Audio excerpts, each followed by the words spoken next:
paano pupunta yung mamumuhunan dito, RBR? The worst airport in the world. Philippines. Ikaw ang traffic capital of the world. Philippines. Ikaw ang pinakamataas ang kuryente, kagaya na pinag-uusapan.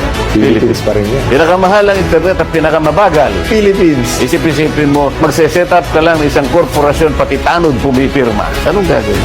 Hindi ka ba mag-iisip kung paano natin talaga naayusin na natin? Magsimula tayo sa mga taong niluluklok natin. Ilang milyon tayo ngayon? 115 million Filipinos. On the assumption that a family comprises 5 to 6 members, meron tayo ngayon 24 million families. If we are to elect 24 senators, so ang ratio for every 1 million families, isang senador dapat ang panggalingan ko. Tama.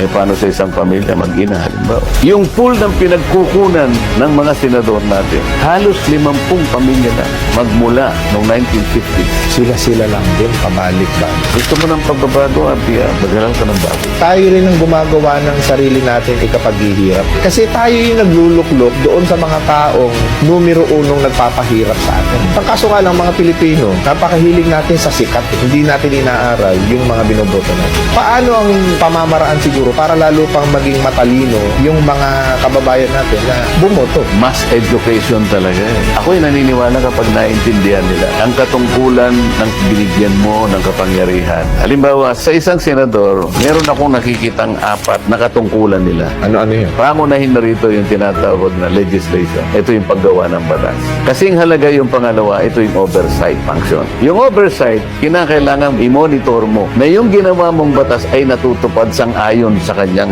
layunin. Ito yung nakalimutan. Yung kuryente yung sinasabi ko sa iyo, ang layunin niya mababang kuryente. Nakalimutan. Walang nagpo-monitor. Bakit 23 years nang naandyan ang batas na yun? Bakit hanggang ngayon mataas pa rin ang kuryente? Natupad ba? Wala. Hindi naman kasi magte-trending yun. Mas inaatupag nila yung mga kung saan sisikat kasi botante habol nila. Kaya kailangan nating ma-educate ang botante. Pangatlo, ito yung inquiry in aid of legislation. Magkadikit itong dalawa. Kasi sa paggawa ng legislation, meron kang iniisip na maganda pero kulang sapagkat di mo nakikita yung technicality nun. Kaya minsan, tatawag silang resource person para mapunan yung pagkukulang ng iniisip niyang panukalang batas para ma-perfect niya hanggang sa mag-graduate siya into a law. Pagkatapos ito yung constituent function. Dinadalaw-dalaw mo sila. Para sa ganun, meron ka ring direct na access sa kanila.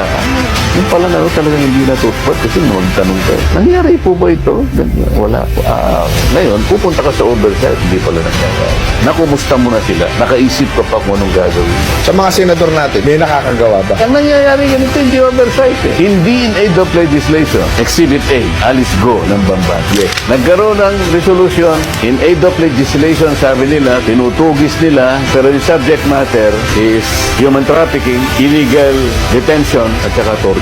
Na naganap di umano sa isang lugar sa Bamban. So kung mo yung mayor is Alice Go, pati si Alice Go na patawag. Pumunta rin ng mayor. Doon sa resolution, wala siyang pangalan doon. So bakit siya yung sinalang doon? At pinagtatanong, sino ang nanay? Alam mo yung in aid of legislation, merong limitation yun. Dapat magkaroon ka muna ng legislative purpose na nakaabang na yung mga panukalang batas na gusto mong punan ko. Mas marami tayong problemang mas malalaki bakit yan ang inaatupag, hindi yung kuryente. Yun ang sinasabi ko nga sa'yo. Ginagamit nila yung investigation in aid of legislation pero walang legislative purpose. Pag walang legislative purpose, wala kang limitasyon. Oo. Kahit ano doon, itatanong mo, wala kang direction. Naging korte na nga eh. Sabi ng Korte Supreme, Congress is not a national prosecution service. Congress is not a court. Okay, bakit ganyan ang ginagawa niya? O kagaya ng sinabi mo kanina, nakikita ng mga tao eh. Naging entertainment and so on and so forth. Yun kasi ang hilig. Bumababa ang presyo ng pagkain. Ay hindi. Bakit hindi mo padaling sa piskal? Hindi natin kinakampiyan si Alice Go kung ano man ang kanyang nilabag na tuntunin mga batas.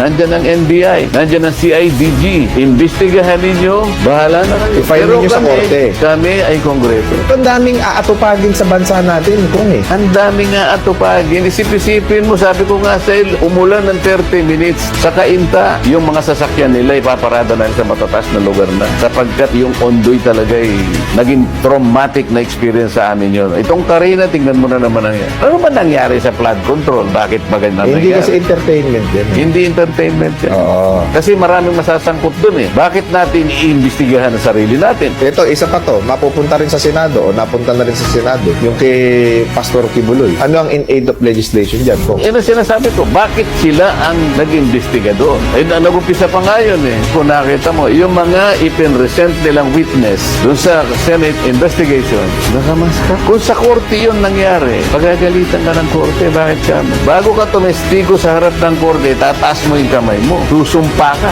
So, nag-iiba ng function ng Senado ngayon. Naging entertainment na lang. Sinabi na nga ng Korte Suprema, hindi ka pwedeng maglitis, hindi ka korte. Hindi ka pwedeng mag-prosecute, hindi ka piskal, hindi ka prosecutor. Senado ka, kamara ka, ang tawag sa inyo, Congress. Bakit kayo yung nag-i-initiate ng pag-iimbestiga? Tingnan mo na lang yung pag-serve ng warrant of arrest. Bago ako naging congressman, trial lawyer din ako. Pag nag-serve ka ba ng warrant of arrest, kasama na yung paghuhukay? Isang batalyon ba yung dadalhin mo?